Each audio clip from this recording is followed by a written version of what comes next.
Welcome to Rasmussen College School of Education. My name is Regina Jackson and I'm the CDA liaison for the School of Education. And I'm helping you put the CDA puzzle together.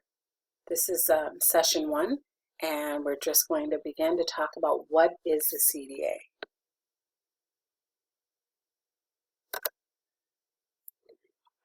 What is the CDA? The CDA is a Child Development Associate Credential, or CDA credential. It is not the same as an AAS, or Associates of Applied Science degree from a college. It is a credential that is awarded to a person who is able to meet specific needs of children and who, with parents and other adults, works to nurture children's physical, social, emotional, and intellectual growth in a child development framework. For more information on the CDA, you can go to the Council's website at www.cdacouncil.org. Why seek your CDA? One, it is a national credential, so it's recognized from state to state. It's an independent verification of quality, so someone outside of Rasmussen College is validating your work.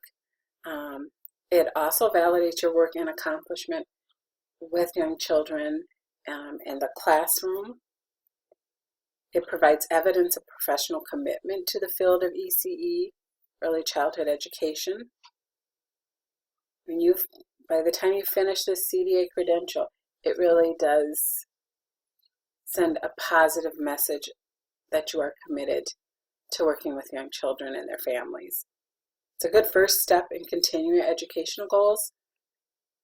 It's a nice starting point, but it's not the end. So it's a good place to start your education, but continue on. So it's a good place to start.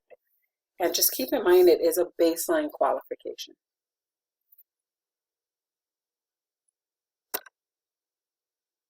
What are the CDA puzzle pieces? I like to think of it as 3 major pieces. The first puzzle piece is preparation. The second one, application.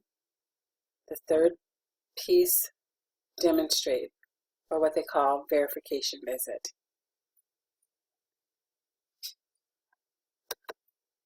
Here's what the CDA credential process actually looks like. You're considered a candidate. You're in the preparation. That moves on to the application. Once your application is approved, you have approval of your CDA application, and then after that, the next steps would be what they call an ROR, or review, observation, reflection. That's that verification. And then the CDA exam. So first piece is the preparation, second is the application. Once you've prepared information, the third would be the demonstrate, and the demonstrate piece comes with that ROR and the exam. And then a credentialing decision is made. Rasmussen College and the CDA, how do we prepare students for their CDA? The CDA assignments are embedded in our first 3 core courses of your program. So it's embedded in Foundations of Child Development, Curriculum and Instruction, Health, Safety, and Nutrition. So the pieces are the paperwork part that you need to do. So really think of it as a self-study. You're preparing a self-study, and it's embedded in the courses. So the documentation, the evidence that you need, you're preparing for in these first 3 courses. Our program also meets the CDA application eligibility for education. So candidates are responsible for 120 contact hours, I should say required, in 8 subject areas. And the courses in which we've embedded the CDA equals 120 contact hours. So you meet those requirements for education. It also supports students in applications. So Rasmussen will actually cover the cost of your CDA application with a voucher. The cost for the CDA is $425, and that cost is covered through our program. And then we promote the CDA mission and content to all students. So no matter what, you will do CDA assignments.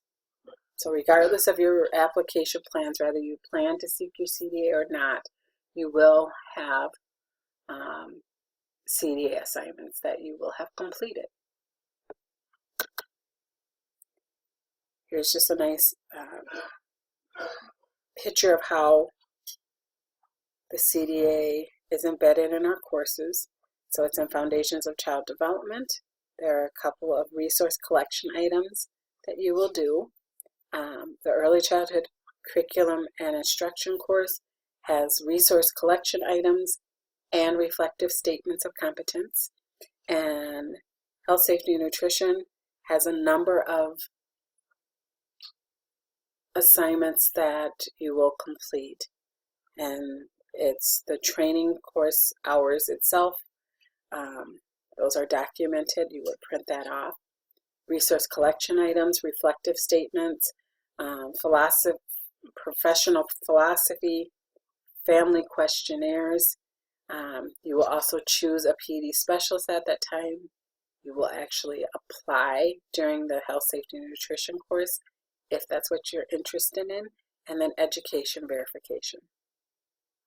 So you can see a lot takes place in the Health, Safety, and Nutrition course. So what do you need? You need to have a CDA book. When you confirmed your schedule at the beginning of your program, you were asked to select a specific age group or setting. You could select from preschool center-based program, infant toddler center-based program, or in-home family license program. And so you should have one of these 3 books. Those books were given to you based on what you selected. You should also have a professional portfolio, aka also known as brown binder. It's a brown binder. That is where you're actually going to collect your evidence. So you're preparing for your self-study, and as you complete CDA assignments, you're going to want to print and put those into your professional portfolio. If you are in the Foundations of Child Development, you might not have this book right now because it doesn't ship until around week 6 or 8 of the first quarter. So if you've completed Foundations of Child Development, you should have one of these books. If you are just in Foundations of Child Development, keep in mind it doesn't ship to you until week 6 or 8. If you are missing materials, be sure to check your mail, as they often will arrive again sometime in the middle of the Foundations of Child Development course. We only issue 1 copy of the CDA book. So if you select a preschool center-based program and now you have decided you really want to do infant and toddler, you would have to go to the council's website and order that on your own, as we only issue 1 copy. They're not, the cost on the books are around $20-something, so you would go to the council's website to do that. If you're missing materials, contact your instructor who can give you information on contacting Personal Support Center. So reach out to your instructor, or you can also email me at rascdainfo@rascdainfo@rasmussen.edu. So RAS, R-A-S, CDA, info, I-N-F-O, @rasmussen.edu. For questions, again, you can email me at rascdainfo@rasmussen.edu. Thanks for joining me.